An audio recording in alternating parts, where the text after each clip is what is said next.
शिवलिङ्ग दर्शन गरेर घर फर्किँदैछौँ। अब भैरवस्थानदेखि तानसेन पाल्पासम्मको हाम्रो यात्रा रहनेछ।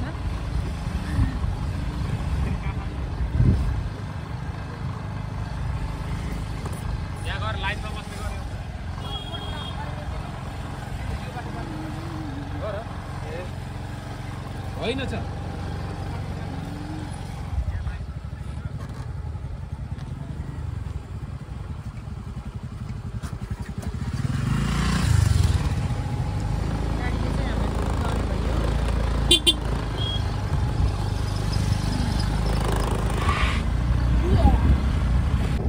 बाटोको स्थिति कस्तो छ भनेर राम्रो छ हौ पहिलाभन्दा बहुत राम्रो सुधारिएको यो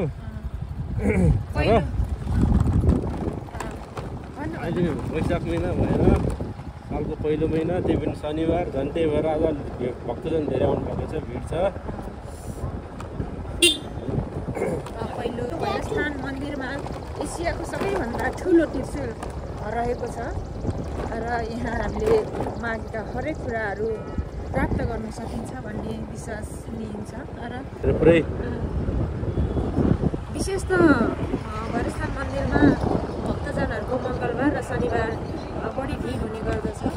त्यो 2 दिनलाई विशेष गरी यो मन्दिरमा आउनका लागि उपयुक्त दिनको रूपमा लिने गरिन्छ। तपाईँहरू हेर्न सक्नुहुन्छ भैरवस्थानदेखि पाल्पासम्मको तानसेनसम्मको बाटो हामी यात्रा गर्दैछौँ र तपाईँहरूलाई पनि हामी देखाउने प्रयास गरिरहेका छौँ।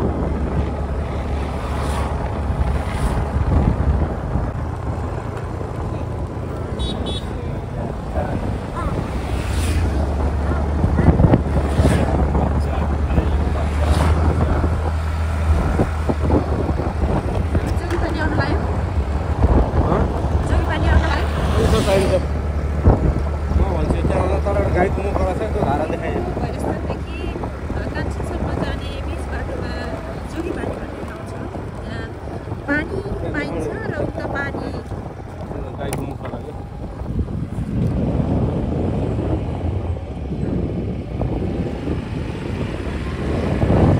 उक्त पानीको प्रयोग अथवा उक्त पानी पिउनाले नबोल्ने बच्चाहरूले बोली नबोल्ने बच्चाहरूले बोली र नबोल्ने बच्चाहरूले बोल्ने भन्ने विश्वास गरिन्छ। त्यो मान्यता छ।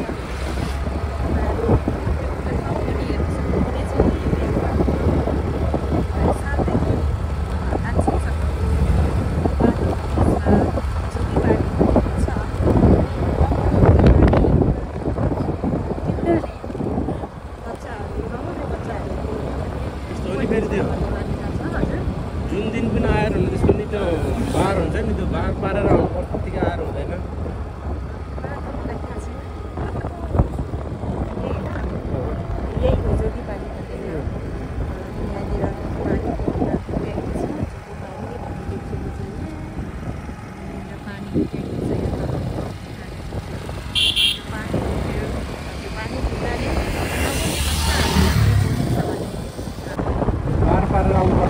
जुन दिन पनि आएर हुँदैन। जस्तै कि कुनै पनि बार छ, राम्रो बार पारेर आउनुपर्छ, त्यही दिन मात्रै आउने हो। यहाँ अगरबत्ती धुप जलाएर जलाउन सकिन्छ। दानपेटी छ, दानहरू आफ्नो इच्छा अनुसार दिन सक्नुहुन्छ। त्यहाँ एउटा दानपेटिकाको व्यवस्था छ। हजुरलाई इच्छा लाग्यो अथवा जसुकैले इच्छा लाग्यो व्यक्तिले त्यो दानपेटिकामा दान गर्न सक्ने व्यवस्था पनि छ।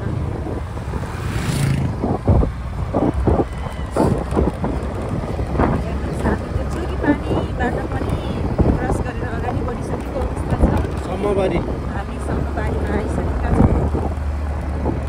भैरवस्थानदेखि हामी दर्शन गरेर फर्कने क्रममा अहिले सम्मबारीमा आइपुगेका छौँ।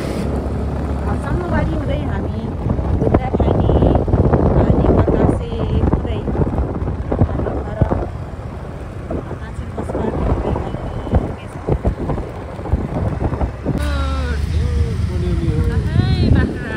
ढुङ्गाखानीमा आइपुग्यौँ।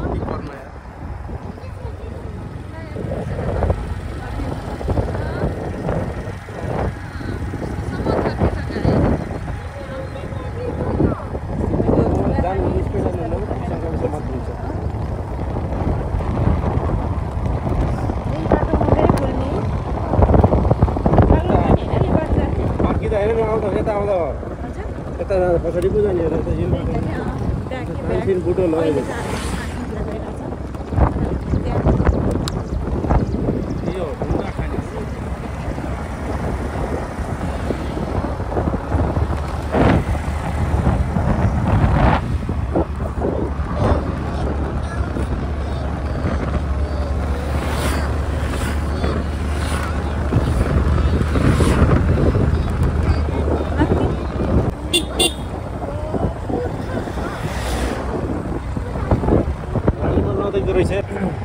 यो पाल्पा अब लगभग हामी बतासे आइपुग्यौँ र यो बतासे अलि चिसो हावापानीको लागि प्रसिद्ध छ। गर्मी भएको बेलामा गर्मी मौसममा यो डाँडामा आएर यहाँको चिसो हावा लिएर यहाँको मधुरो वातावरणमा धेरै व्यक्तिहरू मानिसहरू रमेर छुट्ने गर्दछ।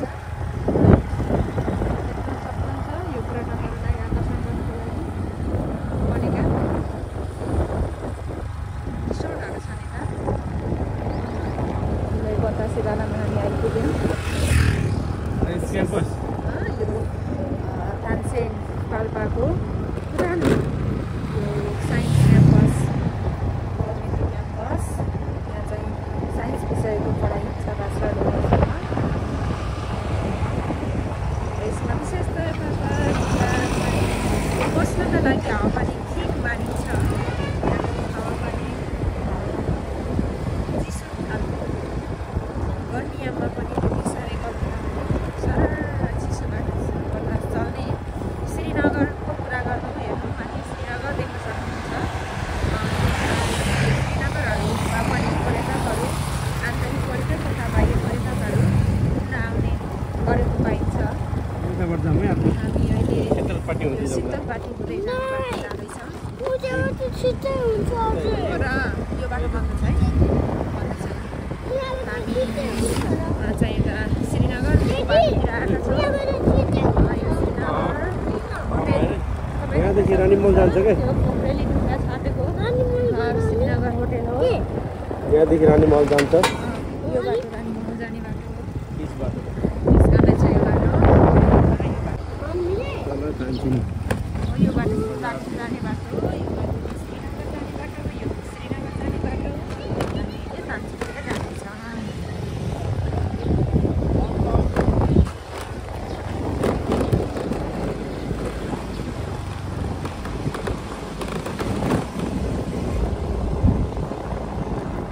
तानसिनको भ्यू आउँछ।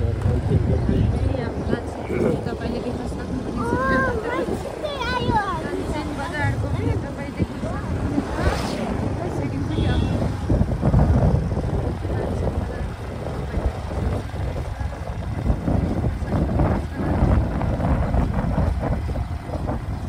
त पुरै मेलाले गर्दा पुरै फोरो देखाइदिँदो रहेछ प्लास्टिक है, मेला फालेर।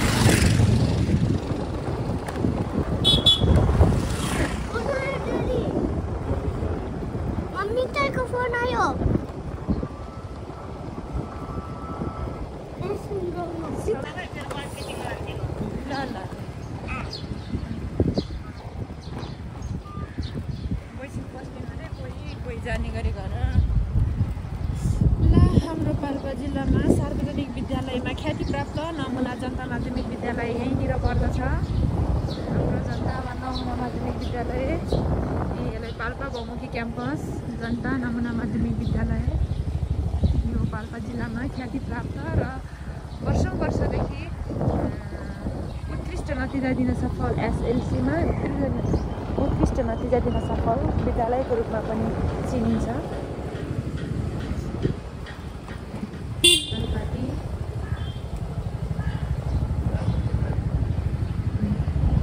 नानी हो।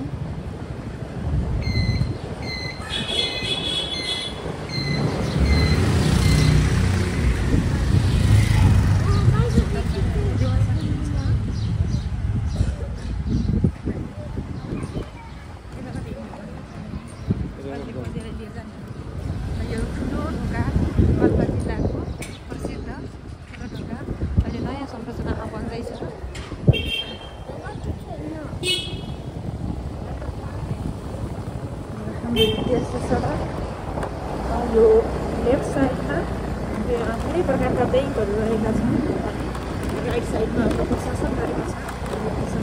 Thank you.